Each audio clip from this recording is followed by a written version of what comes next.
Ρε μπαμπά, συγγνώμη λίγο, να σε κάνω μια ερώτηση. Δεν έχω ρε. Περίμενε να ρωτήσω. Δεν έχω ρε. Να ρωτήσω, γίνεται. Δεν έχω ρε, το καταλαβαίνεις, ρε, καρκίνο έχω ρε. Με περίμενε λίγο να σε κάνω μια ερώτηση. Ρε καρκίνο έχω, πονάω. Άμα πεθάνεις θα με δώσεις ένα σπίτι. Ρε 2 μήνες ζωή δεν το καταλαβαίνω. Άμα πάλι κάνω ό,τι θες, δεν έχω ρε. Και γιατί να μην με το δώσεις 2 μήνες πιο νωρίς. Σε 2 μήνες θα πεθάνεις. Ρε δεν έχω ρε, δεν έχω τα λεφτά ρε καταρχάς. Πρέπει να παππούλεις εγώ σπίτι θα δώσεις εσένα. Δεν θέλω τίποτα, το σπίτι θέλω να με δώσεις εμένα. Ρε λεφτά ρε, Στέλλα μίλα. Ρε δεν έχω λεφτά ρε, το καταλαβαίνετε ρε. Δεν μπορώ ρε, θα πεθάνω ρε, δεν είμαι καλά ρε, δέστε τώρα. Ρε αφού είναι να πεθάνεις, δεν γίνεται να με γράψεις στο σπίτι λίγο νωρίτερα. Θέλω να κάνω δουλειά δικιά μου. Ρε, άμα θες πάνε κάνε ρε. Εγώ δεν έχω να σε δώσω. Έχεις μαγκιά, έχεις κότσια, πάνε κάνε. Με μένα γιατί με τρίβεσαι. Μα θέλω ένα κεφάλαιο. Πού θα το βρω το κεφάλαιο. Ρε, πάνε κάνε, τι με ενδιαφέρει. Δεν μπορώ, δεν έχω λεφτά ρε. Δεν πάω να πάρω εγώ να πουλήσω σπίτι για να πάω να κάτσω. Ποιος θα τα πάρει ρε αυτά τα σπίτια ρε. Στέλλα, μίλα ρε.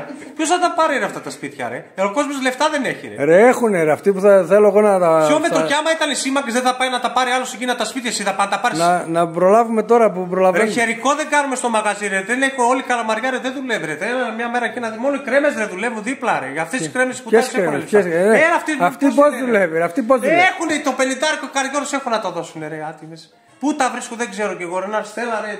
Μίλα ρε. Πού τα βρίσκουν ρε άτιμες 50 ευρώ ρε. Και 100 ευρώ ρε βγαίνουν από τις σακούλες ρε. Ρε είναι το μόνο μαγαζί στην Καλαμαριά που δουλεύει ρε. Το καταλαβαίνεις. Δεν δουλεύει. Έλα μια βόλτα αύριο να κάνεις. Δεν δουλεύει κανένα σου λέω. Τι δεν καταλαβαίνεις. Ρε θέλω να με βοηθήσεις να ξεκινήσω ρε. Ρε έχω και δεν σου δίνω ρε, καταλαβαίνεις ρε. Ρε τι θέλω εγώ, ένα σπίτι θέλω ρε. Ρε καρκίνο έχω, εγώ πονάω ρε, αύριο θα πεθάνω ρε. Εγώ δεν μπορώ να ζήσω ρε 2 μήνες ή 1 μήνα ρε, το καταλαβαίνετε ρε. Ωραία, 1 μήνα νωρίτερα θα με δώσεις το σπίτι. Έχω το Μιχάλη, ρε δεν μπορώ άλλο ρε, δεν μπορώ, εγώ αμάξι δεν έχω ρε. Αμάξι ρε δεν έχω να κινηθώ. Τι να το κάνεις τα αμάξι, αφού σε 2 μήνες θα πεθάνεις ρε. Ρε αμάξι δεν έχω να κάνω τις δουλειές μου, να πάω στο σούπερ να κάνω και τη δουλειά. Ρε δεν μας είπες σε 2 μήνες πεθαίνεις τώρα αμάξι θες. Ρε 75 χρόνων άνθρωπος έγινα ρε, έχω φτιάξει, έχω κάνει και δεν έχω να πάρω αμάξι και εσύ μου λες να σου δώσω να πάρεις σπίτι ρε.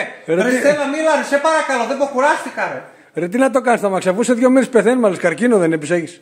Ρε θα με τρελάνε αυτό, δεν μπορώ. Στέλλα μίλα, δεν μπορώ να ασχοληθώ, δεν μπορώ. Δεν έχω ρε, όταν σου κατάλαβες δεν έχω να σου δώσω λεφτά. Δεν έχω.